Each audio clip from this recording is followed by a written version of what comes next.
Good evening बच्चों। आज हम लोग करेंगे क्वेश्चन नंबर 2, जिसमें क्वेश्चन कहा गया है कि दो वेक्टर a और b दे रखे हैं 3i + 4j और i + j। MCQ वाला क्वेश्चन है ये, जिसमें थीटा इन दोनों वेक्टरों के बीच का एंगल है। हमें पता करना है कौन सा स्टेटमेंट सही है और कौन सा गलत है। तो मैंने क्वेश्चंस कॉपी में लिख दिए हुए हैं और तो इस पर डिस्कस करते हैं।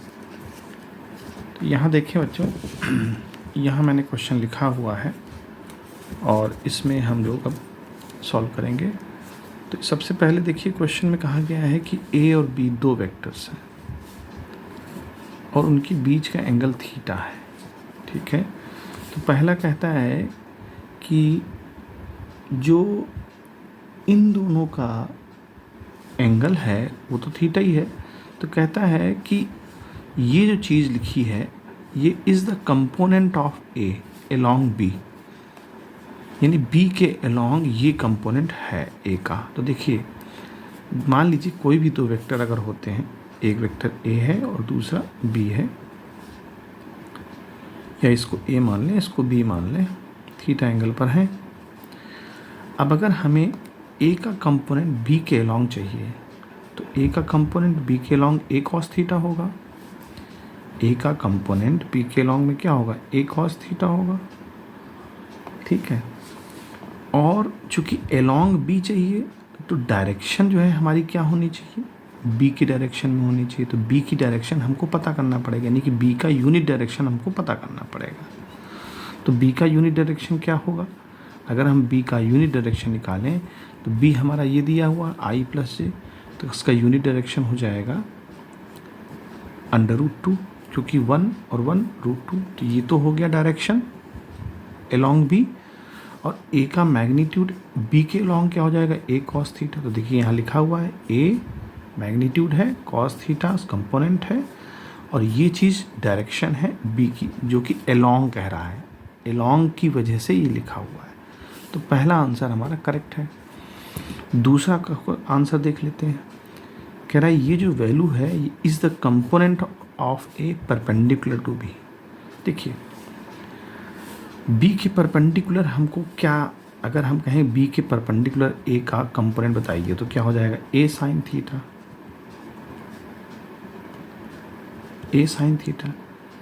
लेकिन आप जानते हो कि अगर कभी भी दो वेक्टर्स हम लें और उनका परपेंडिकुलर वेक्टर निकालें तो उनका डॉट प्रोडक्ट 0 होता है। ए डॉट भी हमेशा 0 होगा। तो अगर हम इसको 0 करना चाहते हैं, मतलब इसको 0 करना चाहते हैं, यानी बी जो है हमारा ऐसा इससे मल्टीप्लाई हो जो 0 हो जाए। तो देखिए यहाँ पर क्या लिखा है? 1, और यहाँ लिखा है -1, और यहाँ क्या लिखा है? 1, यहाँ लिखा है +1।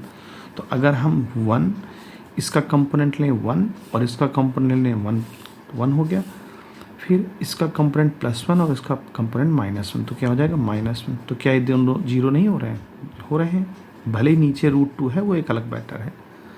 लेकिन अगर हम साफ आंसर से चेक करना चाहें तो ये इसका कंपोनेंट का प्रोडक्ट इसके कंपोनेंट से, और यहाँ का -1 और ये +1, ये दोनों ही 0 हो रहे हैं।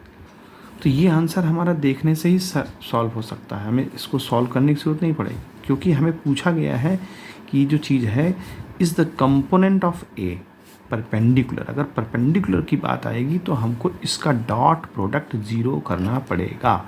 अगर डॉट हमें 0 मिल रहा है तो अब बस सी बात है कि आंसर हमारा करेक्ट होगा।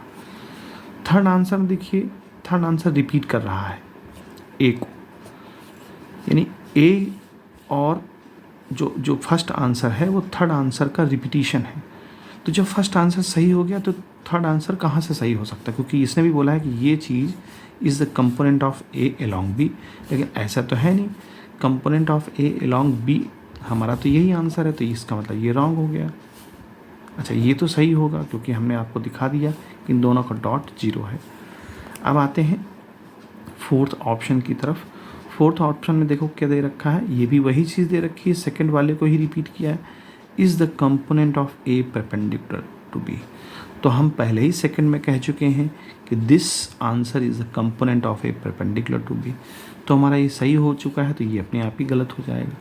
इस तरह से हम 2 आंसर्स इसके सही मानेंगे और 2 ही गलत होंगे। तो आपको उम्मीद है बच्चों समझ में आया होगा। Good bye.